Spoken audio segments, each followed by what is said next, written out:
Dans la vallée, TVA9 qui parle de nous. Dans la vallée, TVA9, c'est nous. Dans la vallée.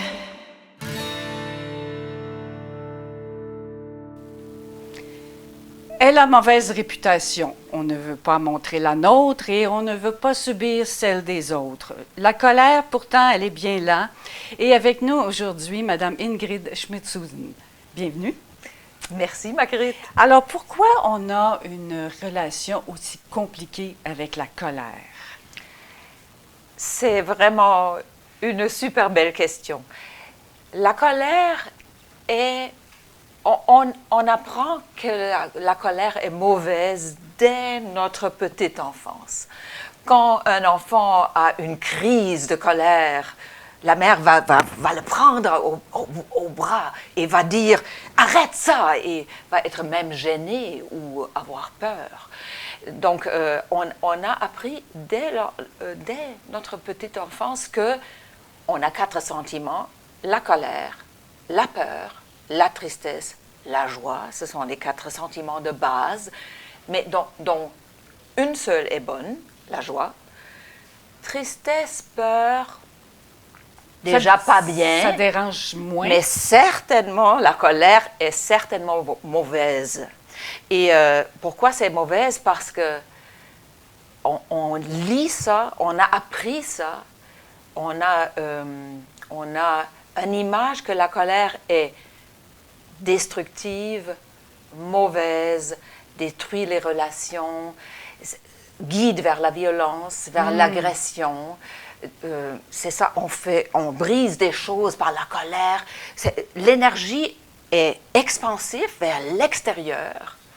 Et donc, cette énergie de colère peut avoir des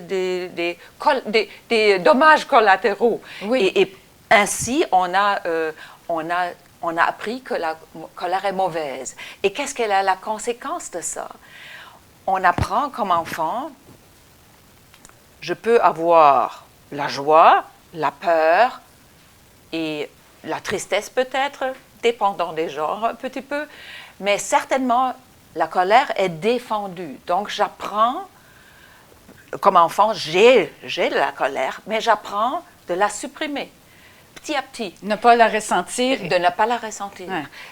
Et supprimer, ça veut dire, au début, je supprime, et avec le temps, quand le temps se poursuit, j'apprends à la plus la ressentir. Ça veut dire, j'installe une barre d'engourdissement. Donc, en principe, les sentiments sont toujours là, toujours présents. À chaque instant, je ressens quelque chose.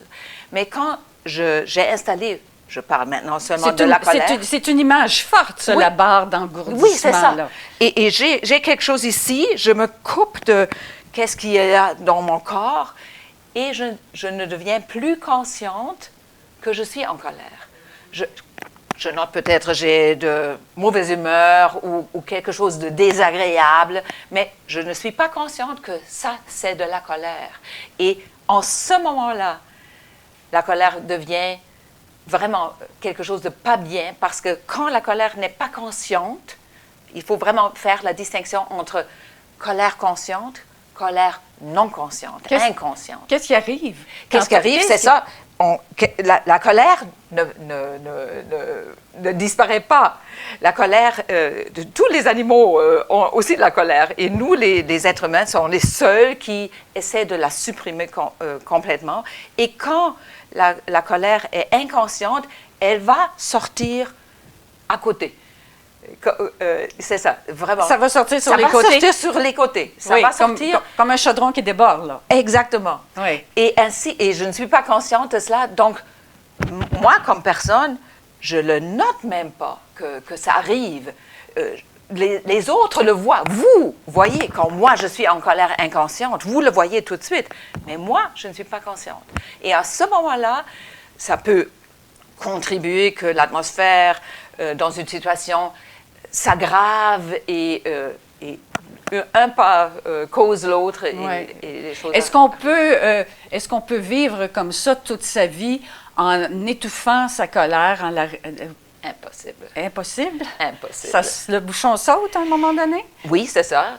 Si j'ai cette barre d'engourdissement, qu'est-ce qui arrive si je ne suis pas consciente de ma colère?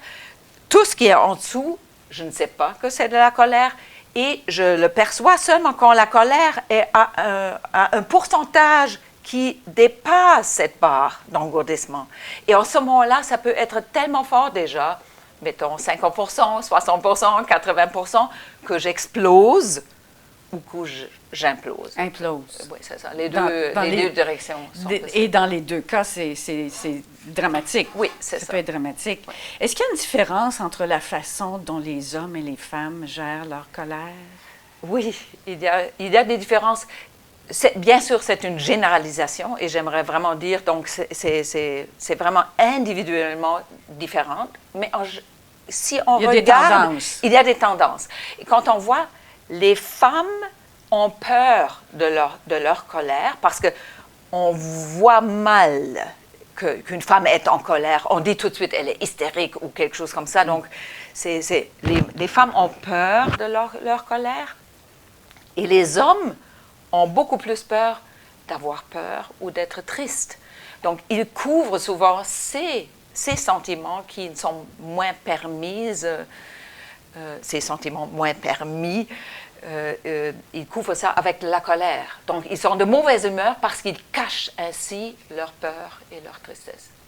Et les femmes n'expriment pas leur colère parce que c'est mal vu. Oui, c'est ça. OK. Et une chose encore importante à dire, c'est il faut distinguer entre colère et agression, entre colère et violence. Oui. Et, parce que la colère pure, tous les sentiments, c'est une énergie qui peut nous habiter et qui peut être utilisée d'une bonne manière. Mais quand c'est mélangé, par exemple, la colère avec la peur, souvent, là, on devient défensif, on devient agressif. C'est quand quelque chose est mélangé. Donc, c'est aussi important de dire que la colère, de ne pas laisser, permettre que ça se mélange avec la peur. Vous avez parlé de peur et de colère. On peut penser ou en fait comparer un animal qui est traqué dans un coin ou qui va devenir très violent. Oui, c'est ça. Oui. Et tout ça, c'est très bien incrusté dans notre société. Hein? Oui. C'est des comportements ou en fait des choses qu'on a réprimées avec la société parce que c'est mal vu. Votre organisme offre des outils et des ressources pour aider les gens à exprimer ou gérer leur colère. Qu'est-ce que vous avez à nous offrir présentement? Oui, c'est ça. On offre des ateliers sur plusieurs semaines qui s'appellent Club de la colère et Club de la peur. OK. Et ça dit déjà que c'est un club comme un club de golf ou quelque chose comme ça, n'est-ce pas? Ça dit déjà, donc on ne veut pas réprimer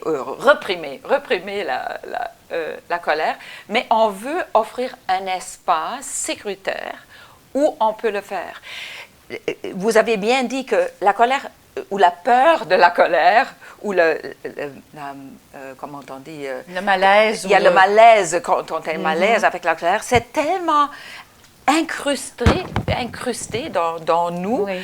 qu'on n'offre plus d'espace pour vivre la colère. Alors, Madame Ingrid, on va aller voir sur le site de Santé mentale Québec Rive-Sud et on va suivre toutes les activités qui sont offertes. Merci infiniment de votre visite. Merci.